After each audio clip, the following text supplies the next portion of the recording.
테마 60은 평가의 유형입니다. 아까 봤듯이 책임성이 있잖아요. 책임에는 법이 있고 관리가 있고 정치가 있다고 그랬죠. 법은 말 그대로 규정을 지켰나, 법규 지켰나 여부예요. 행정은 능률이나 효과, 관리 책임이야. 능률성이 있는가, 효과성이 있는가. 정치는 말 그대로 대응성인데 결국 선거로서 평가받을 겁니다. 그 다음에 집행하는 사람이 스스로 한다. 행정부가 스스로 하는 게 내부 평가. 그 집행기관 그 자체가 제3자가 하는 게 외부 평가예요. 활류가 목적이면은 내부 평가가 원칙이야. 왜? 그래야 활용 가능성이 높으니까. 근데 책임성이 목적이라면 외부 평가가 목적이에요. 왜? 걔가 더 객관적일 거니까요. 여기서 말한 자율성은요. 집행하는 사람이 스스로 평가한 다음에 객관적 시각을 갖기가 어려울 거예요. 반면 제3자라면은 좀 더 그 집행에 매달리지 않고 자율적으로 평가할 수 있겠죠. 그런 의미의 자율성이야. 그래서 어쨌든 내부 평가가 지금 원칙이다. 자체 평가가 중앙행정기관이 자체 평가를 합니다. 그리고 마음에 안 들었을 때 이제 감사원이 한다든지 제3자 기관이 외부 평가할 건데 우리는 일단 국무총리가 먼저 할 겁니다. 자, 그다음에 이제 평가 대상이 분류가 나올 텐데 이제 총괄이 있고 과정이 있어요. 총괄은 결과를 알아보는 거야. 결과. 이 결과가 단기라면 능률성, 그다음에 장기라면 효과성, 파급 효과라면 영향일 거예요. 골고루 나눠진 정도라면 형평성일 거고. 이게 총괄은 결과야. 근데 어떤 결과가 나왔다고 해서 무조건 정책의 효과라고 말하기가 어려워요. 다른 제3의 요인이 끼니까. 이러니까 누가 나온다? 이제 과정이 나와요. 과정은 뭐냐면요. 우리가 사전에 세웠던 규칙을 준수했나 여부야. 준수했나 준수하지 않았나. 준수하지 않았다면 일단 법적으로 책임져야 될 거고요. 또 준수하지 않았다면 설사 효과가 나오더라도 그 효과를 정책의 효과라고 말하기가 어려울 거예요.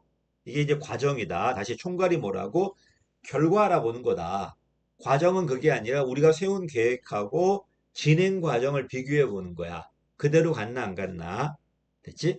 이것도 사전 있고 사후가 있는데 사전은 집행 전에 하는 거야. 집행하기 전에 총괄해볼 결과 알아볼 수 있어. 이거를 착수 지점 분석이라고 그러고요. 그다음에 집행한 다음에 끝난 다음에 결과 알아보는 게 사후 평가예요. 그러면 집행 도중에 하면 어떻게 될 것 같아? 도중에도 사전으로 잡아요.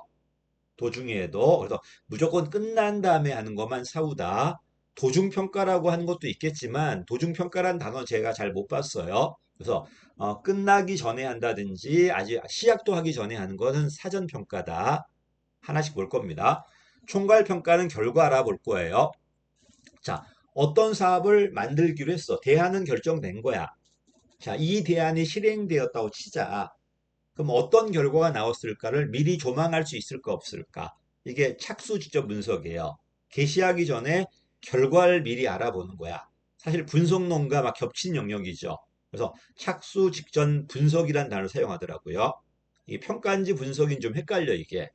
분석 같기도 하고 평가 같기도 하고 어쨌든 대안을 만드는 게 아니라 대안은 만들어진 거고 결과를 알아보는 거야. 이게 실현이 가능할지 아니면 효과가 있는지를 미리 알아봐야 되겠죠.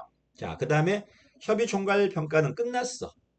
끝난 다음에 사후겠죠. 결과 알아보는 거야.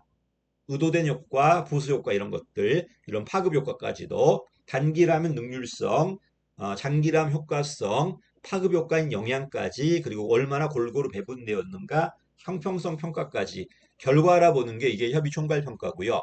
이런 끝난 평가들을 제3자가 다시 하는 게 뭐다? 재평가, 메타평가, 평가 결산이라고 그래요. 한마디로 평가에 대한 평가야. 근데 사실 메타평가는 과정평가도 제3자가 평가할 수 있어요. 근데 주로 영향평가를 재평가하다 보니까 총괄평가로 분석되어 있는 겁니다. 평가를 했다는 건 많은 자료가 있다는 거예요.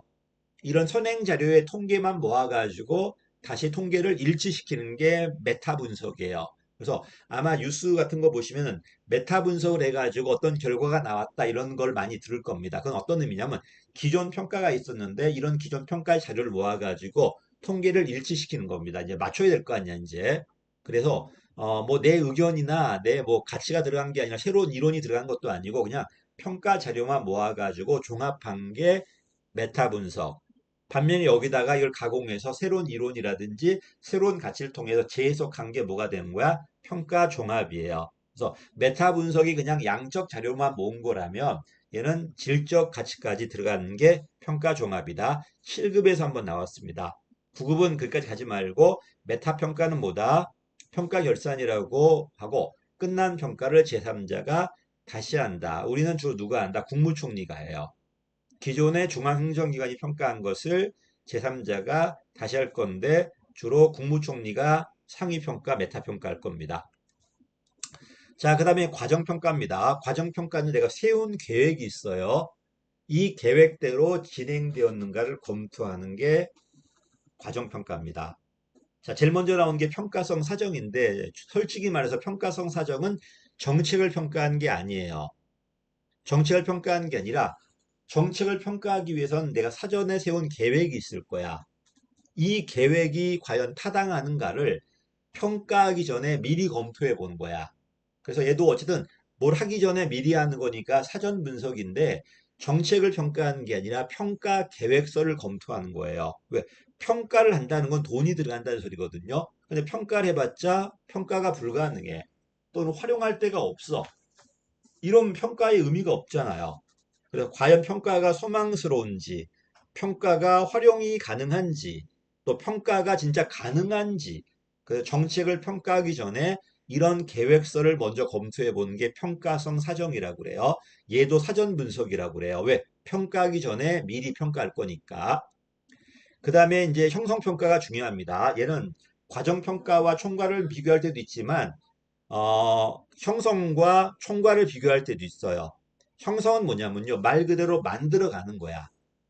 어떤 정책이 지금 집행 중이야. 집행 중인데 이게 제대로 우리가 세운 계획대로 가고 있는가를 검토해 보는 거예요. 잘못되었다면은 고쳐야 될 거 아니야. 그죠? 근데 밑에는 모니터링과 약간 달라요. 형성평가는 자, 요리사가 있잖아. 요리를 맛을 보면서 이게 제대로 되고 있는가를 스스로 고쳐가는 게 형성평가라면 모니터링은 그게 아니라 이미 규칙과 절차가 정해져 있는 거야. 이것을 수험생들이 규칙대로 하고 있는가를 그냥 검토해 보는 거예요. 그렇지? 이거는 말 그대로 법률대로 가고 있는가? 그러니까 정책 그 자체를 고치는 게 아니라 정책은 좋아. 정책은 좋은데 이게 원래 의도대로 지금 법대로 집행되고 있는가? 그 다음에 정말 투입 대비 산출은 능률적인가? 이런 걸 알아보는 게 모니터링이야. 근데 이걸 구별하는 문제는 거의 없었어요. 어차피 형성평가는 프로그램을 더 좋게 만드는 게 목적이고 모니터링은 이미 좋은 프로그램이야. 좋은 프로그램인데 요게 제대로 진행되고 있는가를 이제 검토해 보는 거예요. 그지? 한마디로 어떤 교수가 자기 연구대로 진행되고 있는가를 알아보는 게 형성평가라면 교수가 학생들에게 숙제를 낸 거야. 학생들이 이 원래 계획대 숙제 계획 이행대로 하고 있는가를 알아보는 게 모니터링이에요. 됐지? 여러분도 지금 공부하시면서 더 좋게 여러분의 공부 방법 바꿀 수 있잖아. 이게 형성평가라면 모니터링은 그게 아니고 학원에서 시킨 대로 지금 네가 하고 있나 안 하고 있나 내가 확인해 보는 거야, 지금. 그치? 점수는 나오고 있는지, 규정은 지키는지, 이렇게 구별하는 겁니다. 그래서 프로그램 개선 자체가 목적이라면은 형성평가고요. 프로그램 개선하는 게 목적이 아니라 법규 준수 여부, 그다음 능률적인가 효과성이 나오는가를 여부를 알아보는 거는 모니터링인데 구별하지 말고 여러분 뭐만 좀 외워둬라. 형성평가만. 자, 키워드가 도중에 하는 거야. 도중에 하는 거니까 사전평가입니다. 사전평가고요. 아직 끝나지 않았어. 자, 협의 과정 평가는 뭐냐면 내가 인과성 있게 정책을 만들었어요. 이 정책을 실현하면은 이런 과정을 통해서 아마 결과가 나올 거라고 가정을 해서 정책을 만들고 집행을 한 거야. 진짜 해보니까 성과가 나왔어. 성과가 나오긴 나왔는데 내가 검증을 해보니까 원래 세운 경과대로 간 게 아니야 지금 경로대로 다른 경로가 지금 들어온 거야 지금. 그러면 설사적으로 효과 나오더라도 정책이 효과 있다고 말할 수가 없어요. 왜? 이건 내 게 아니란 말이야. 다른 뭐가 낀 거야, 지금. 내가 세운 인과 경로는 A였는데 결과가 나오긴 나왔는데 B 경로로 갔단 말이에요. 이거는 내 게 아니라 제3의 변수가 끼어 있다는 겁니다. 이 협의의 과정 평가는 사전에 세운 인과 경로하고 사후적으로 실현된 인과 경로를 비교해 보는 거야. 이게 일치하는가 일치하지 않는가. 됐지? 일치한다면 정말 그 정치에 효과가 있는 거야. 그래서 이 협의의 과정 평가는 협의 총괄 평가를 보완하는 평가예요. 단순하게 결과가 나왔다 안 나왔다가 중요한 게 아니라 원래 우리가 계획한 대로 나왔는지 아니면 제3의 요소가 끼었는지를 알아봐야 될 거니까 요걸 알아보는 게 정책 사회 실험의 핵심입니다. 이제 됐지? 어쨌든 평가 유형이 많다.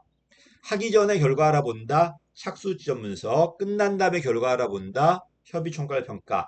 끝난 평가를 제3자가 다시 평가한다. 메타 평가. 계획서에 대한 사전 검토다. 평가성 사정. 프로그램을 진행 중에 프로그램에 문제가 있나 알아보고 프로그램 그 자체를 개선하는 게 형성평가. 얘는 단순하게 규정대로 하고 있는가 안 하고 있나 알아보는 게 모니터링. 사후적으로 세운 인과 경로와 사전 인과 경로를 비교해서 정말 우리가 의도한 대로 가고 있는가 알아보는 게 협의의 과정 평가입니다. 그래서 정책학 개선 평가 유형론이 상당히 중요한 거니까 좀 꼼꼼하게 체크해 보셨으면 좋겠고 여러분이 많이 틀릴 겁니다. 특히 총괄 평가하고 형성 평가를 많이 비교해요. 자, 이거는 요리가 끝난 다음에 손님이 맛을 보는 거고 얘는 요리 도중에 요리사가 맛을 보면서 문제점 고쳐간다. 이렇게 좀 정리하시면 될 것 같습니다. 여기까지가 이제 평가 유형입니다. 감사합니다.